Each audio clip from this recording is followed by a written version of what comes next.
continues from Canada's soccer scandal in Paris. Hey everyone, Rob Wong, joined alongside by Rob Longley, the Toronto Sun, who is in Paris covering the Olympics. And Rob, the layers of this onion continue to be peeled back, and it's getting uglier and uglier. Canada's women's soccer coach, Bev Priestman, has been sent home, and her future with the club is now up in the air. Canadian Olympic Committee CEO David Shoemaker held a news conference on Friday to talk about all of this. What were your biggest takeaways from his thoughts?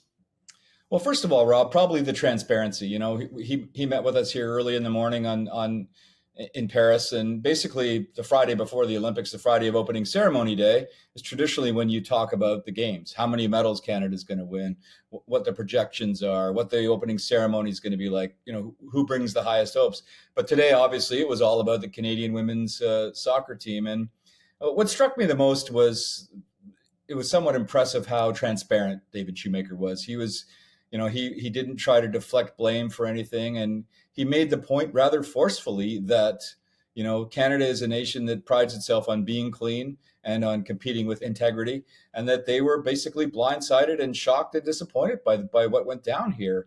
It's a terrible way for the country to start the games. It's a terrible way for the COC to start the games. I'm going to be at the swimming pool here tomorrow morning where Summer McIntosh is going to begin her journey for perhaps upwards of 5 medals. And yet all the entire conversation amongst the Canadian team here in Paris right now is what's happened with the soccer team.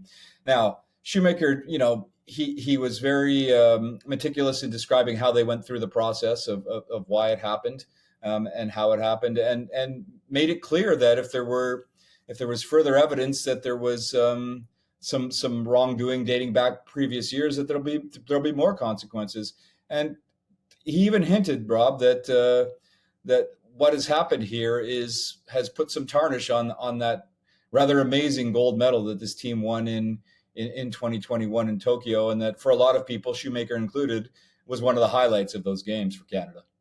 Yeah, of course, everyone wondering now if there could be a situation where Canada is stripped of that gold medal. So when it comes to this women's team, Rob, they've already played one game and they've already won it. It doesn't seem likely that they're going to be sent home, the entire team. I think as it stands right now, the thought is that the players really had nothing to do with any of this drone usage that's been going on seemingly for a long time, according to reports. But in your opinion, what do you think is going to be, I guess, the thought about this team moving forward here, and how people back home here in Canada and around the world look at this team moving forward?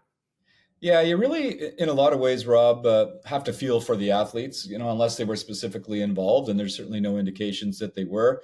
There are no indications of how in tune they were, or how aware they were of whatever drone filming was going on in the past. But you know, if you look back over the last 3 Olympic cycles, this team has been one of the darlings of the broader Canadian team at the Olympics. You go back to London, where they lost a semifinal game against the United States in dramatic fashion, and then won the bronze medal. And at that point, it really was a huge leap forward for women's soccer in Canada.